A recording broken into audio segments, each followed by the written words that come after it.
sit down with a pen and paper and then get to know somebody that just passed away. You know, like really get to know him better. I got to know him better while I wrote that speech than I think I ever did while he was alive.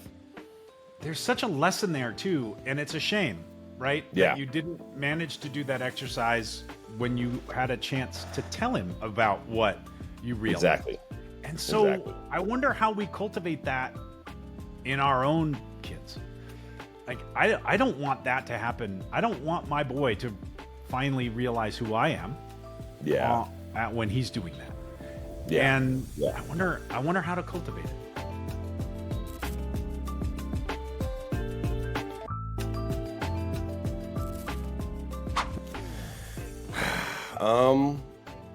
I think it's, to answer the question that is just kind of a general question, obviously, but I do think that it just comes back to balance. And I feel like that's what I'm trying to work hard to do, especially with my oldest, because you deal with your kids at the level that they're at. I can't deal with my 8-year-old the same exact way that I deal with my 10-year-old. Yeah. But I am trying to communicate with him certain things about now I'm trying to communicate to him why I ride him so hard. Like now I'm trying to tell him like, hey, like I'll give you a perfect example. He's a good basketball player for his age. And I just find sports to be, probably the purest form of mastery that there is, right? You go out there, you Absolutely. do something, you practice over and over again, you get better at it. It's so And well so now, defined. Yeah. yeah, exactly right. There's statistics. It's everyone's watching the same game. It's objective. Yep. And so lately this year, all of a sudden, like I've been working with he's left-handed, and so we've been working on right-hand layups since he was probably a third grader, and now he's a fifth grader, and then all of a sudden this year, this kid, I want to say he's 7 for 7 right-handed layups in games. Never said shoot it with your right hand. He just all of a sudden, boom, right? Yeah. And so Yeah. now I'm able to say to him like, do you remember how hard you thought that was? Yeah. Like, do you remember how the ball would go off your right hand and it would go this way and that way and it's like I'm trying to like show him like this is hard work paying off. This is what it looks like. This is what it feels like. The Yeah. beginning sucks. It's terrible and it's annoying and it's frustrating, but the end results, maybe it's 2 years later, but once you get it, now you got it. Now you can do this.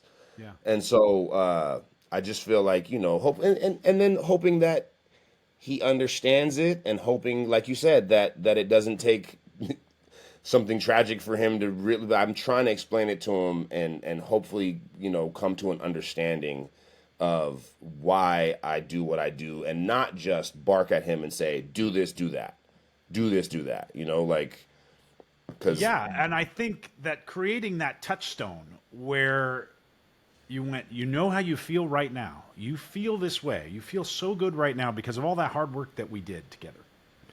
And you created that touchstone there. And maybe it's inaccessible to him. Maybe he doesn't. Maybe he does. Maybe he gets it. Maybe he doesn't. yeah, But your reflex to create that touchstone, he'll have dozens of those in his life. yeah, And that's the answer to the question. I think is you got to create those touchstone moments. You have to connect the value back to the activity yeah, and say, this is why we went to the hoop every night after school and did yeah, 50 layups. And it sucked, but that's why we did it. yeah. And then I will say this, that I gotta re-figure it out with my younger one because my older one took to basketball. He took to Yeah. it. He just took to it, Yeah. and he's just natural, and he's obsessive. When he's sick, he's homesick from school. He's watching YouTube videos of Kobe Bryant. Like that's the kind of kid that he is. Right. He knows all this. He could tell you about Larry Bird and guys that he never saw play live. He could tell you. My younger one, is much more the child of the era, right? He's very much like, Dad, can I watch YouTube? He's Yeah. very much Mine too. like he'd rather be playing video games than doing anything else. And so Absolutely. I'm trying to figure out like how do I get him to now adopt hard work and not just what you're good at, because he's a reader, he's a good reader, he's naturally he's a smart kid. He writes Yeah. better than his older brother. He reads really fast. But it's I you realize everything that works for this kid might not work for the other kid. And now I got to Yeah. redo the book and figure out how to do it with this guy. Yeah. And one of the things that the kids are going for is independence. And Yeah. they want to be independent from you and they want to be independent from their siblings. And, part of what's happening there is he doesn't want to be the same as his brother. Yeah. And so Yeah. of course it's going to be a challenge. My son is the exact same way as your son. Yeah. And same, really good reader, really good in school, really, really good at math. I mean, he invented a way to do division. I still don't know how he does it. And they haven't taught Ooh, division at school yet. And he knows how to do it. I love And that. I love that. he can't even explain to me how he does it. He just kind of knows Yeah. that 80 divided by 20 is 4. Yeah. And it's crazy. But, and I can't get him into sports Yeah. to save my life. And I really want him to be into sports because it Yeah. was such a defining thing for me Yeah. when I finally figured it out. And I wish I figured it out earlier. Yeah. Yeah. How tall are you? You look tall. I am really tall. I'm 6'5". My wife Okay. is 5'10". Oh. My wife my kids ought to be unbelievable athletes. Yes. My wife was a professional beach volleyball player for a little while. She was pretty good. Yeah. And I'm tall. And So, and you're tall. My wife is she played Division One volleyball for Weber State. no kidding. Oh my gosh, we got to get them together. They'll Yeah, be man. good friends. I Hey, can tell you you know what right I now, know, they'll be good man? friends. Some of the most beautiful women in the world play volleyball. Oh my gosh. I remember when I got into volleyball, I got some criticism. I was kind of late in life. I got some criticism from her. What are you like? You playing volleyball? Isn't that? I mean, Yeah. what are you gay? Is that a girl sport? And I was like, Yeah. okay, what should I play? Should I go play football and roll around in the Yeah. grass with other dudes? I mean, Yeah. Yeah. I guess that's not gay. Yeah. Or I can go to the beach and hang out with a bunch of chicks in bikinis. Yeah. I Yeah. don't know, man. I mean, Yeah. you have your values, I have mine. Exactly. Yeah. But Yeah. I don't know that's just not a criticism that's likely to land. Agreed. Agreed. Yeah, that you and I feel your pain because that you have the genetic sauce to make something, like it's funny looking at like well, there's kids like, I'm on the board for the youth basketball in my community. Yeah. And we have kids that, I like there's this one kid that I was like, I don't know if he should make the team. I'm not sure if he's got the skills. And then a dad looks at me and he goes, his dad's 6'10".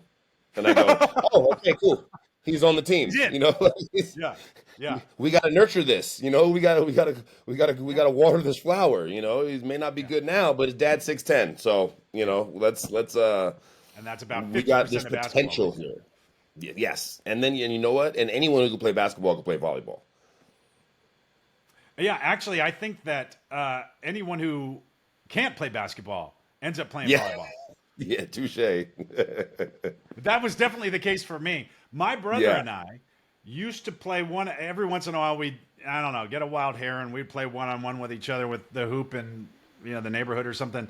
And yeah. we would play to 10. And the games would last 45 minutes. And we had to give each other a point if we hit the rim.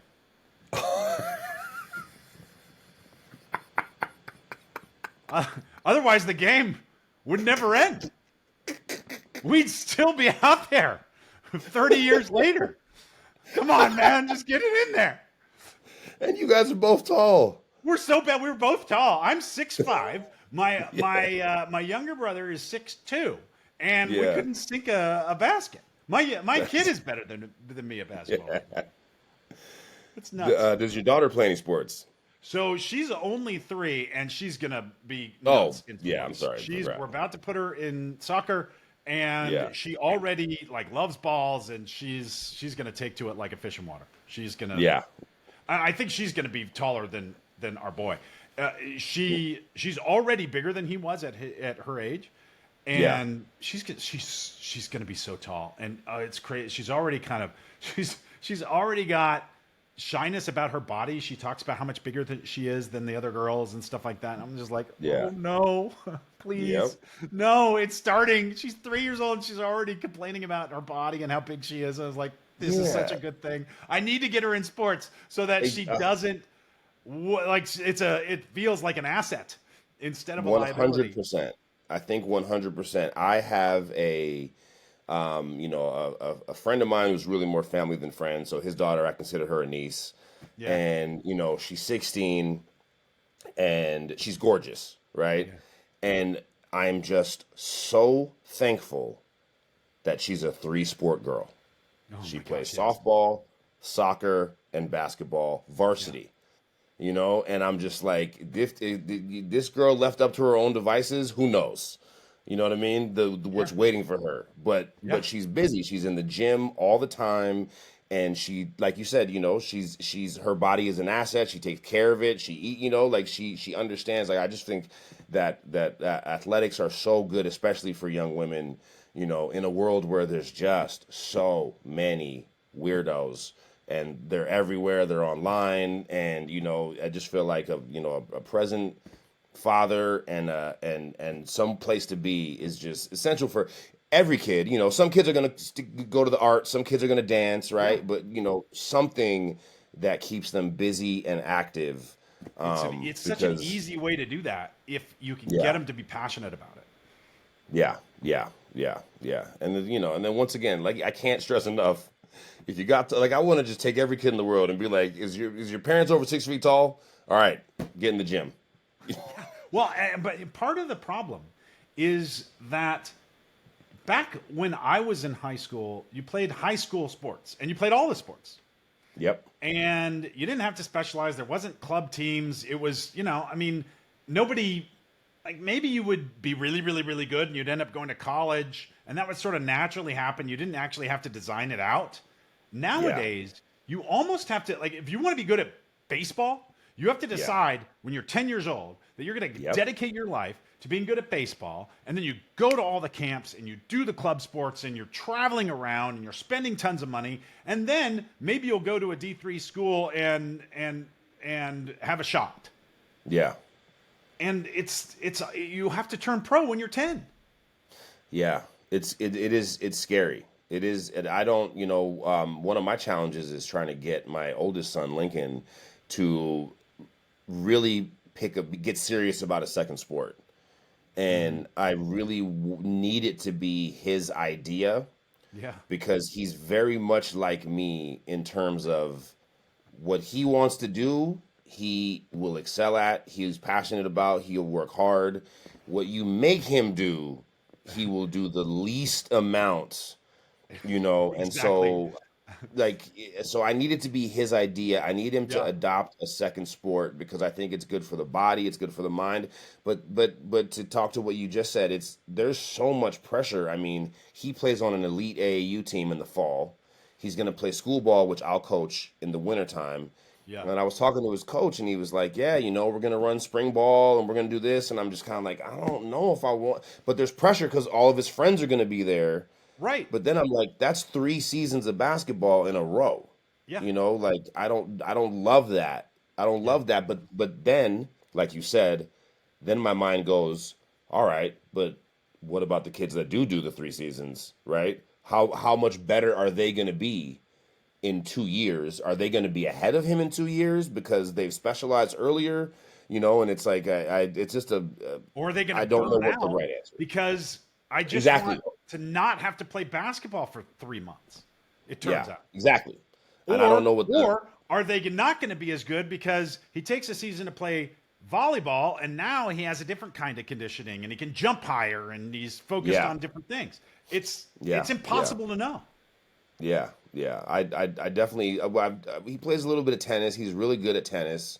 but we don't really have a lot of like competitive tennis around here. And so I needed to be competitive, because I know once he gets in front of a group of people, his competitive nature will take over. He's not Yeah. going to want to be bad at something where people are watching. Yeah. But if it's just him and a coach, going back and forth, it's like no, he needs a game. He needs people to be standing there. He Someone needs me has to to have the kick you. camera out. Yep. Yeah. He's I part of get it. this generation. I get it. One of the things that impresses me so much about you is how open you are about like just your messy life.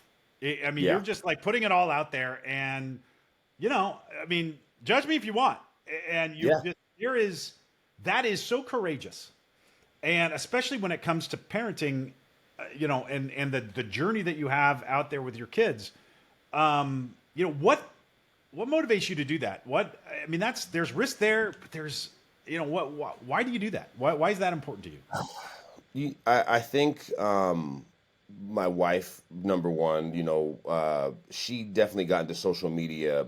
Like we kind of did it at the same time, actually, because I started with the podcast and she started with her own kind of like building her own business online through social media, and it was like I remember she was like, oh, I gotta film this, I gotta film our lives, people want to see what we do. And at first, like, everybody, it was annoying, right? At first I was like, oh man, I don't want to do that, that's stupid, right? and Yeah, and yeah, she's like, no, film this, do this dance with me, you know what I mean? And I'm like, God, this is dumb, I don't want to do this. And then as I saw, like, oh, like this is becoming not just lucrative, but your her reach started to dwarf mine. Right, yeah, I was yeah. being more reserved on social media and just being like, I'm going to stick to my political satire content and this and that and blah, blah, blah, blah, blah. And then she was like, having fun, and I was realizing that she was reaching a broader audience. So that was number one, that I kind of opened up to that. And um and then, to be honest with you, so my first podcast was called the Broken Glass Podcast, and I Mm. did political satire. Okay. And it was kind of like the Daily Show for Portland. Okay, and over dealing in the political space, especially now, you get very defensive, Yeah, right? Like when yeah. someone would recognize me, I would immediately get nervous. Like, Right. Are who you did I an make fun ally or of? are you an enemy? Exactly, right? And Yeah. so when we decided to do this podcast, I took the extraordinary step of deleting everything that I'd previously done offline. And it was for a Wow. specific reason, Yeah. because I didn't want I was like, you know what? I don't want to alienate anybody. You know Mhm. what I mean? I don't want anyone to prejudge me based off of what they believe I believe, right? Yeah. So I was Yeah. like, let me start fresh and build a different brand that's just going to be fun and more accessible. Which 5 years ago, if you would have told me that I'd be this person, I'd say there's no way. I was way too serious. I was Yeah. way too And there was engaged. serious stuff going on in the world, and you need to be Yeah, serious about it. And gosh, yeah. like what if X, Y, and Z? Yeah. Right. Yeah, this was me. This was, and then I found no value in like family entertainment and blah blah blah. And Right. then I think as my kids got older, which happens, right? You learn. Sometime. Yeah. I go, what do I want them to see? What do I want? I started coaching, right? And I was like, yo, what do I want the parents that now I'm in, now other parents are entrusting me, hey, take my kid for an hour, right? Right. And Right. so, do I want to be having political battles with parents on the team? And do I want to alienate half the team? Do I want to make these people feel uncomfortable? Do I want to make them feel like I don't like them? Or, so I started thinking about all these things, and I realized that, especially because I come from a hip hop background, and I kind of realized, like, just like what this podcast is doing right now, I was like, man, I hear guys talk about how tough they are. I hear guys talk about their street credibility. I hear guys talk about how cool they are, how many women they have. As a young man, I was inundated with this kind of stuff. Yeah. And then you get older and you watch the documentaries and you go, oh, that guy was married with kids. Like that guy, like he didn't tell me that part of his life. And it Yeah. was like he He's didn't playing a part. share. Yeah, you realize like, oh, and then I realized like, oh, okay, like, oh, these guys aren't really, a lot of these guys are just normal guys, and then they perform songs, and you know what I mean, and it's Yeah. and so once I kind of, all those things kind of came together, and I realized like there's really not a lot of dudes out here, especially like masculine. I'm a big guy, right? Like I'm Yeah. not like a small guy, and Yeah. so I feel like there wasn't a lot of guys kind of just being like a public father. And so when I took that on, I started getting a lot of friends and a lot of people that knew me as this like rapper guy.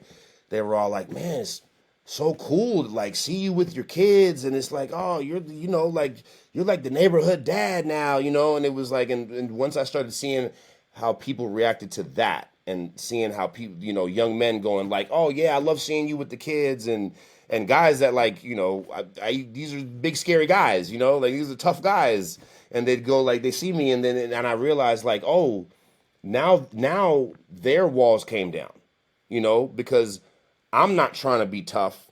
So now they're like, well, I don't got to be tough with this guy. He's a dad and a husband, Yeah. and then once I kind of figured out the value of that, I started to go, okay, like, yeah, this is, and I started to like get comfortable in this space of like, obviously I don't want to embarrass my kids, right? I don't want them to like resent me in the future, but I do think there's a lot of value in kind of just being open about the struggles that I feel like are relatable, Yeah. right? If I feel like you can relate to something, or your wife can relate to something my wife says, or vice versa, it's like I just feel that there's a lot of value in sharing those things, and you have dinner with your friends. There's eight of you guys, a bunch of couples sitting around, and then you guys get to talking about the kids, and it's like sometimes those are the most fun conversations, and Right. you learn stuff. You Right. go, oh, you do that.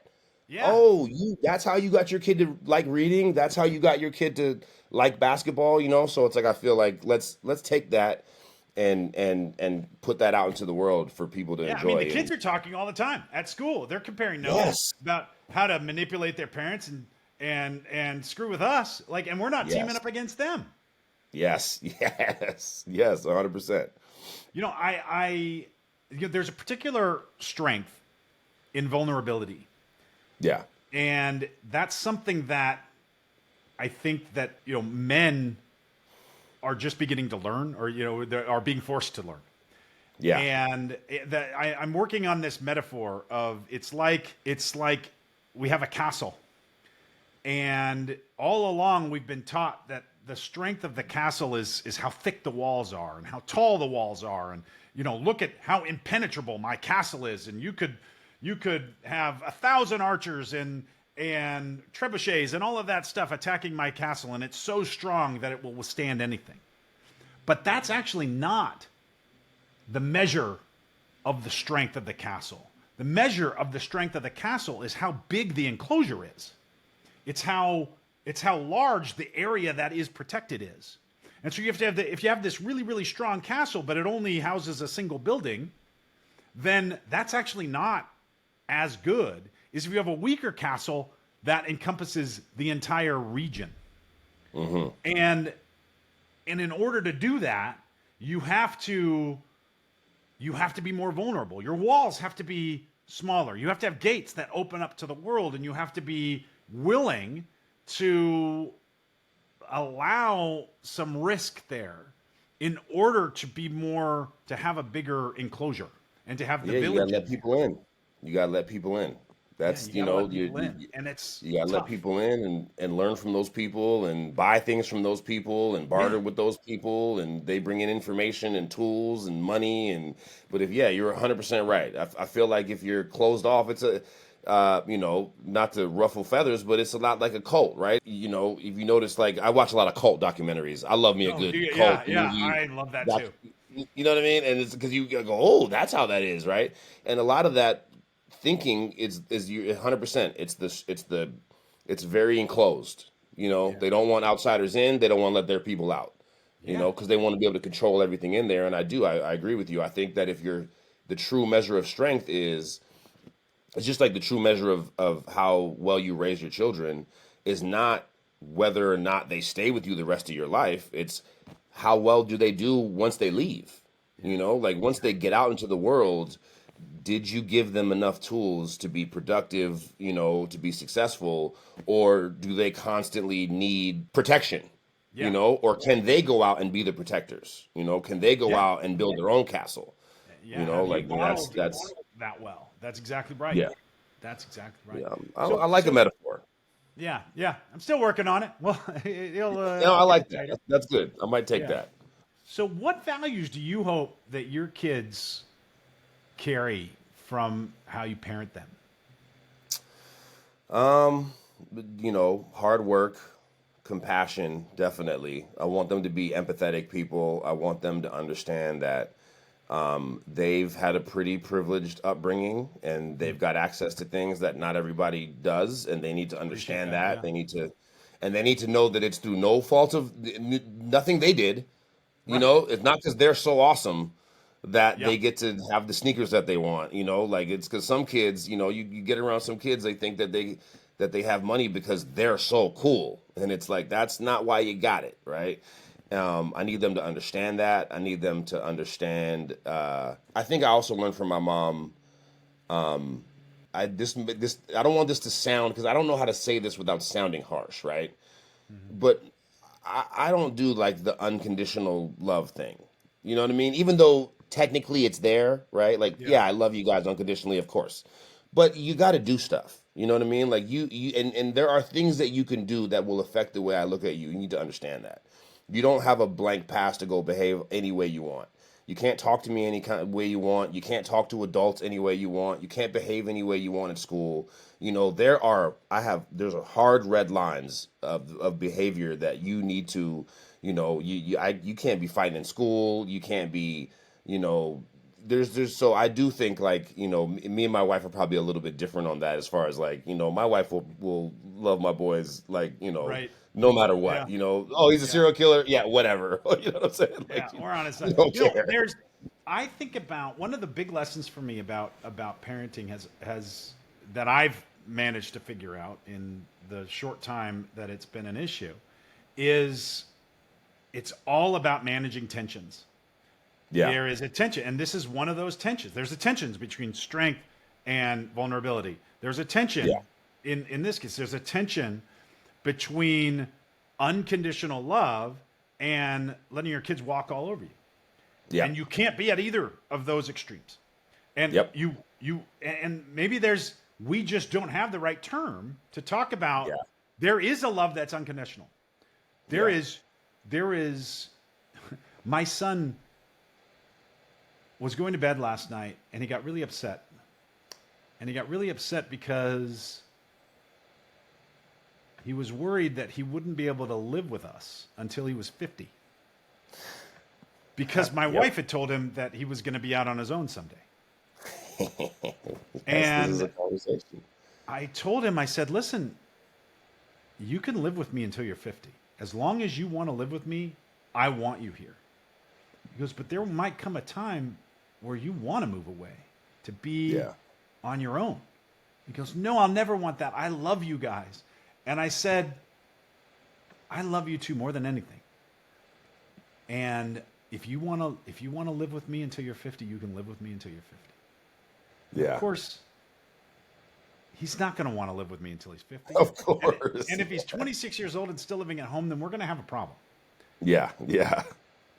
But I still want him to feel like you have a home here, no matter what. Yeah. Yeah. And I remember thinking, I'm trying, my brain was just running at 9,000 miles an hour because on the one hand, I want to give him the comfort he's seeking. But on the other hand, I don't want him, when he's 26 years old, I don't want him living at home. Yeah. And what I realized is this isn't the time to have that discussion. The time to have that discussion is when he's 16. The time to Yeah. have the discussion to have right now is he needs to understand that no matter what, he has a place in the home. And Yeah. but I really struggled with that. And I didn't know how to deal with it. I get it, man. My wife just had a conversation with Lincoln because he says to her, he goes, Mom, he was like, what am I gonna do when I'm in college? Because he's got a signature afro, like that's his everyone, you can see the kid coming from a mile away, right? I think that's totally And cool. yeah, like that's just he could trademark that thing. And Yeah. he goes, Mom, what am I gonna do when I go to college? And she goes, What do you mean? And then he goes, Well, are you gonna come with me? Because like, who's gonna do my hair? Because she gets in there every day and she's like massaging the curls and she's working it out, and he's got very Wow. curly hair, and so it's his own thing. Our kids have very different hair from each other, and she's just like, and just like she said the same thing. She goes, I'll come with you. And I'm in the background like, shit. Exactly. Yeah, Shit. exactly. but Like, I but I understand, it's like you're right. We don't need to have this discussion right now. yeah. You and I both know that a little thing called girls is just they're right around the corner. And once he figures out girls and all that, then All of mom's, it's out the window, man. yeah, you know what I Yeah. mean? Mom, you cannot come to college with me. I will be, you know what I mean? He's gonna be Right. doing, You still want your he's mom doing your hair? No, you will not exactly. want that. He's not gonna want that. Yeah. So yeah, I definitely understand that space. Yeah, so tell me, what advice would you give to dads who feel like maybe they're failing or they're falling short of the ideal they have in their heads or what society expects from them? Yeah. I would say that's what we're all doing. Yeah. I feel like that's, the success is, success is my son learning how to do a right-handed layup, right? It's trying and failing over and over and over again until one day that thing clicks. One day you can just do it. So, Yeah. and then it's, like you learn how to have different conversations different ways. You try it, it fails miserably, you try it again. That's you just can't quit. You literally can't stop being a dad. No. Like Yeah. you can't stop, right? So it's like, if you can't stop, if life's not going to stop it, then you just got to keep trying. I had a conversation with my oldest one again recently, and my Shannon told me, she said, it's time for you to like have a conversation about sex with your son. Like you gotta like we gotta get there before the school gets there, right? You gotta kind of Wow. like lay the groundwork. And I was like, you're right. I'm dreading it because my kid looks at me. Lincoln, the older one, he looks at me, and he looks like right into my soul when he looks into my Yeah. eyes, right? And so Yeah. there's certain things like, and I will tell you this. So this was my idea. I said, I told my wife, I said, take Rocky out, take him out, have some dinner or something. And I sat down with Lincoln and we played chess. And we started playing chess, and I'm like, all right, we're gonna do this every once in a while. We're gonna play chess, we're gonna have a conversation about some uncomfortable stuff. And the whole time I'm talking, I mean, I'm like, what are you saying? Like, you sound so stupid right now. And Right. because everything I said, he just looked up at me like, what? And he was just like giving me these funny, and he's smiling and he's laughing. And then so I'm smiling and I'm laughing because he's just making me laugh. Yeah. And I just realized, like, afterwards, my wife goes, how did that go? And I go, I honestly have no idea. Right? I honestly have no idea if it was effective or what, but I had a good time, and and I asked him. I said, "You want to do this again sometime?" And he goes, "Absolutely not." Like he was like, "Don't ever." And I was like, "All right, I don't know how that went exactly, but Yeah. I tried." And it's like that's fatherhood. You just got to try, and you just got to try to be an example. And the other thing that I would say is, especially if you're fortunate enough to live with the mother of your children, and if you're Yeah. married especially, the one thing I try to stress with guys is, like, you have to show your son how to love their mother and show Yeah. them And, what and that's a love and better life respect. for you too, by the way. Yes. Yeah, you have to show them what it looks like, because I do feel like so much of us, we talked about the career dads and these dads and that dads, and so a lot of my friends grew up in single parent homes, and so, but you know what? Every single friend that I have that grew up in a single parent home that I'm still friends with Mm-hmm. is currently married and living with their children. You know what I mean? Like Yeah. every single one of us. And so I feel like my generation has done a really good job of kind of breaking generational curses, but also, so now we're kind of doing this for the first time of like showing these kids like this is the only way to treat a woman. You can't. I don't know. I just think that's a really important thing Yeah, it's so important. Yeah. I remember being so uncomfortable whenever a man would show my mom affection, because it wasn't my dad, and Yeah. so it was just like ugh, it was just gross, it was just Right. not something I was okay with, and took a very long time for me to like accept any man that she liked, and Yeah. and so it's like I just feel like and then they all treat her different. So it's like you just, I think that's an advice that I would give is just show love their mother as best as you can, and that will, I think, bring a certain amount of harmony to your household, that will be just invaluable. Yeah. I that's a really, really such a good sentiment. And there's something that came to mind when you were talking about the first thing is that excellence is failure the Yeah, vast majority of the time. yeah, If you were perfect at something, or if you yeah, just, if you think you did it great, you probably didn't in the whole scheme of things. You were probably just yeah, measuring yourself against the very first time you did something. If you were excellent at it, if you thought you were excellent at it, you're not. yeah, And so excellence is about going out there and failing and failing and failing and failing and failing. And then you look around and all of a sudden you failed a little bit less yeah, than the guy next to you or than you yeah, used to. yeah, And so, if you're sitting there feeling like you're failing as a father, then you're on the road to excellence. thank If you. you're sitting there feeling like you hung the frickin' moon, I got news for you. Life is coming and it's going to show you how wrong you are. Yeah. Thank you for, you know what? I like that. I think once you said that, I couldn't have put it better myself. Like 100%. If you think you're failing, I think that's the key. I wish, I don't think I even heard that until I was like out of school. I don't think I Yeah. even heard that until I was like late 20s, early 30s of like, no, failure is like all these, you watch Mark Cuban, you watch billionaires talk, and they're always like, oh yeah, no, failure. Like it's failure. They're like, failure is the greatest thing ever. And Yeah. when I'm just like, what? No one ever taught me that. No one ever Right. taught me like, no, failure is how you succeed. You cannot, no one does it right the first time, ever. Right. So yeah, I Right. think that's the most important lesson that we learn as men, and then to impart that, just like, dude, don't be afraid of failure, because you'll never do anything You'll never worthwhile do if you're anything. afraid. Yeah, You will create a sandbox around yourself where you get to only succeed in this tiny little domain. yeah, And then you're nowhere.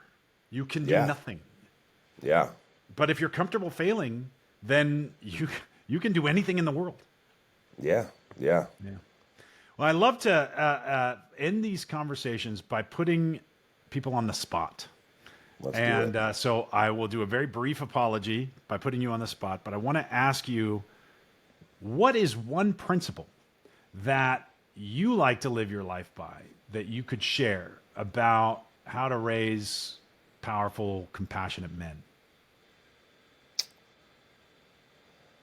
Uh, don't be a dick, right? Like, it's the hardest thing in the world to like be assertive, be strong, be powerful, be commanding, but just don't be a dick. Like being a dick, and what I mean by being a dick is like you cross over from assertive into dickishness when you start cutting people down. Yeah. When you start being disrespectful, when you start being rude, when you start like trying to humiliate people. Like I said, I coach kids every now and again. You gotta raise your voice at a kid, but you gotta follow it up with like dude, you're great at this. You're great at that. You just got to get better at this. You know, you can't just tear a kid down and then walk away. You Right. know, you can't do that because they Yeah. will hate you. I hold grudges to this day for people that I feel that did that to me when I was a kid. Yeah. You know, like there's family members I don't like. There's coaches I will never speak to again. You know what I mean? Like I pass them in the street. They go, "Hey, Sean, yeah, how you doing? How you doing, Doug?" You know what I mean? Like keep it pushing, because we're not friends. You know, you said something that bugged me. It still bothers me to this day. You don't even remember it, but I do. Yeah. You know, and so I just feel I like when I was in second grade, there you go. um, I had been in private school my whole life, Yeah, kindergarten and first grade, right? Not yeah. much of a life, but I talked my parents into putting me in public school for second grade. I can't. I don't know why my parents would have listened to a second That's grader. that's a funny story in and of itself. To be a It's first insane. grader to talk your parents into sending you to public school. It's insane. We lived in Hollywood, California. This was an inner city public school. I ended up leaving this school because one day my mom or so my I was out on the playground after school because my mom was working and she would come pick me up around 5 or 6 p.m. And we would Yeah. just be out in the schoolyard playing afterwards. No official after school program, anything like that. Just Yep. out in the schoolyard playing. And I was playing this stupid game with a buddy of mine who what and the game was we would go to the drinking fountain and fill up our mouths and then spit the water on each other. And ha ha. And so I went over to the drinking fountain and was filling up my mouth and I heard my buddy sneaking up behind me. And I was like, oh, I'm going to get him. I filled my mouth up with this giant mass of water and I wheeled around and spit it right into his face, but it wasn't him. It was a sixth grader. Ooh. And this sixth grader was about my size. I was a big second grader. Yeah. But behind him was another sixth grader who was about your size Yeah. today in my Yeah. memory. Yeah. He was, I don't know, man. This kid, in my memory, he weighed 355 pounds and Yep. was 9 feet tall. And I looked at this guy, and this guy goes, "You're dead." And I took off running.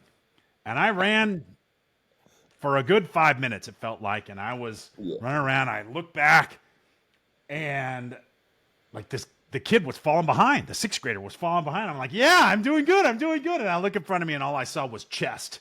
And it was the sixth grader, his friend, and he had cut me off.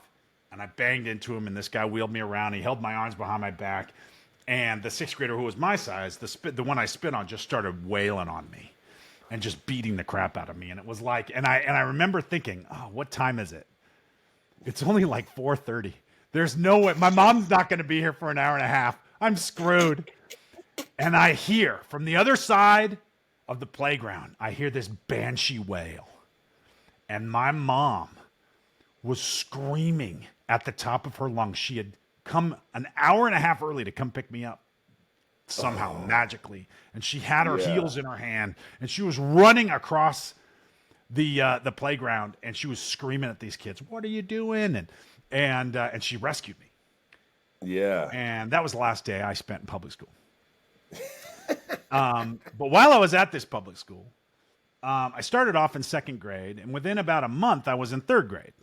Yeah. And about a month later, I was in third grade, but doing fourth grade reading, and I was just kind of Yeah. marching up. I was just like, I just got this stuff that they were teaching. Yeah. And it turns out that the teacher hated me, and I didn't know.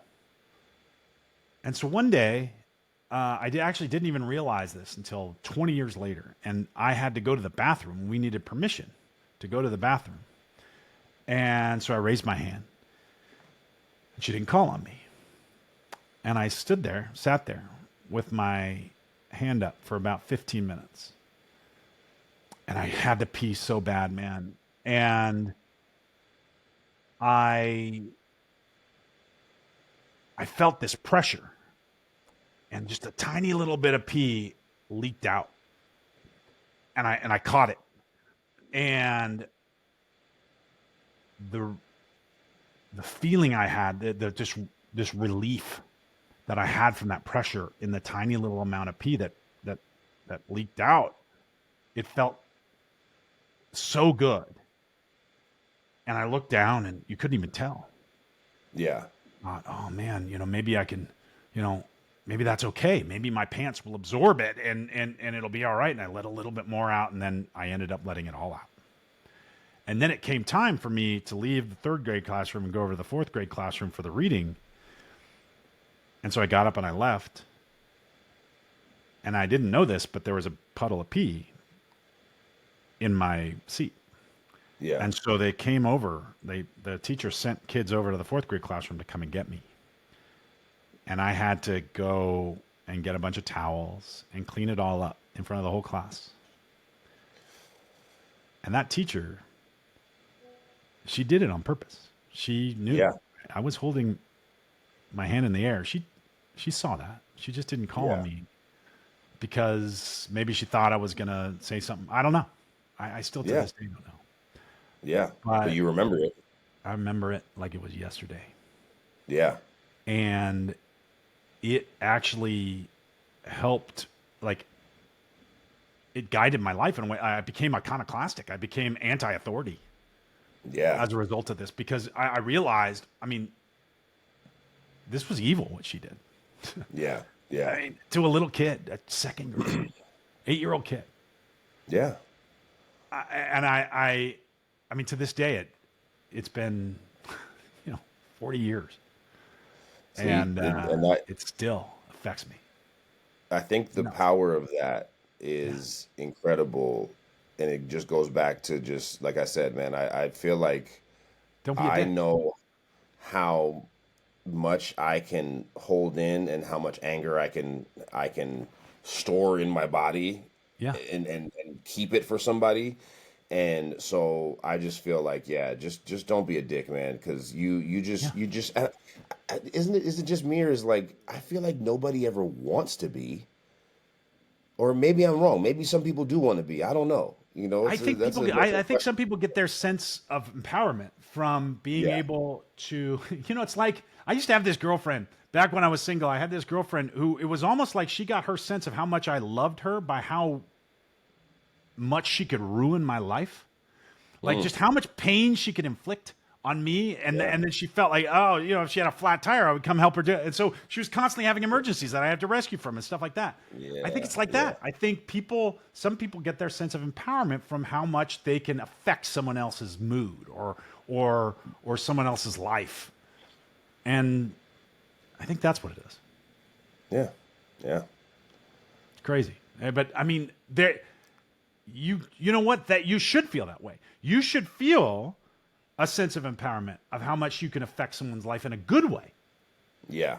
Like, Yeah. why isn't that where you're getting your sense of empowerment? It's easy to. I Yeah. mean, I remember I went through this period where, when this was still kind of a thing, I would drive through the drive-through at McDonald's and I would pay for the person behind me, and I just Yeah. realized that for something like $10, Yeah.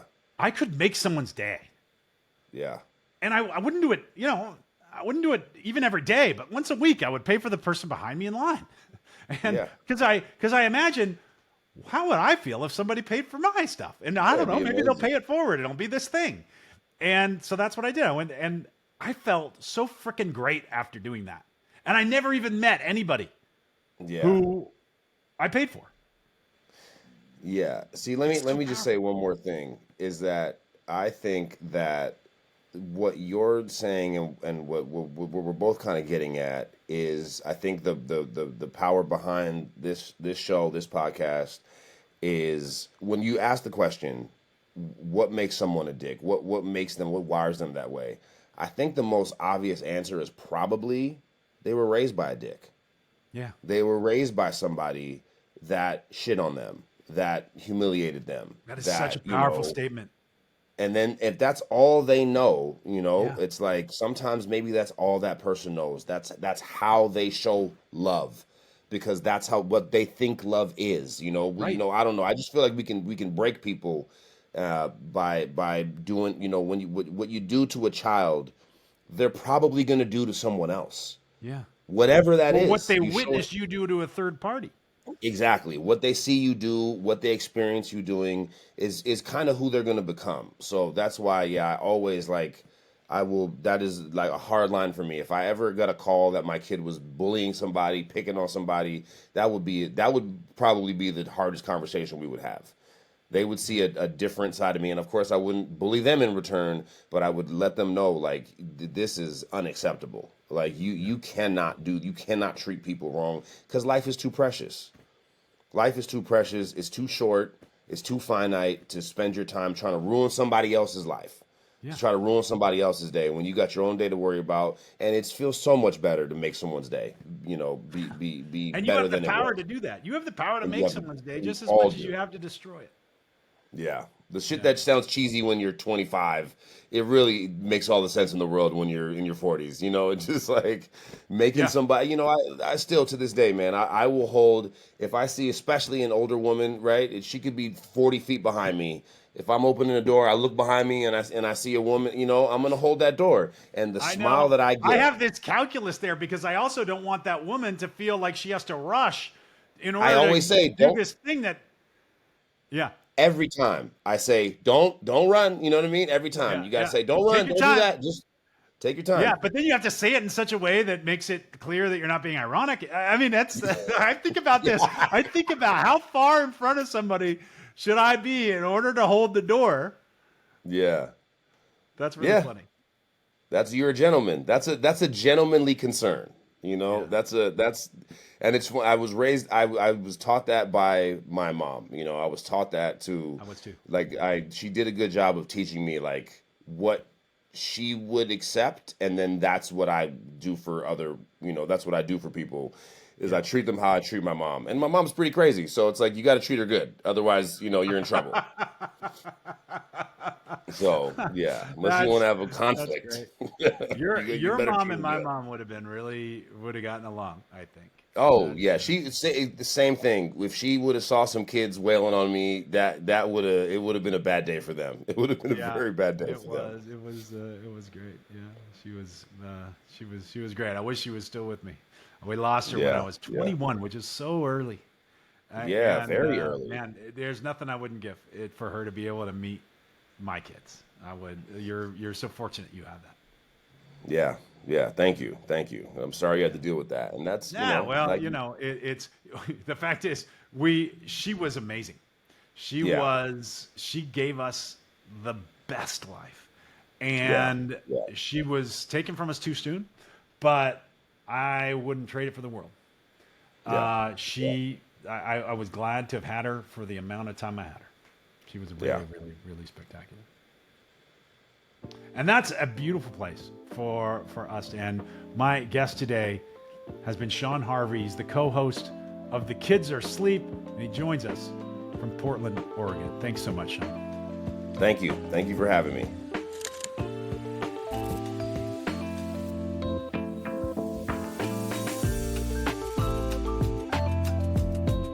Raising Men is produced by Fiel Hernandez. This episode was edited by Ralph Tolentino.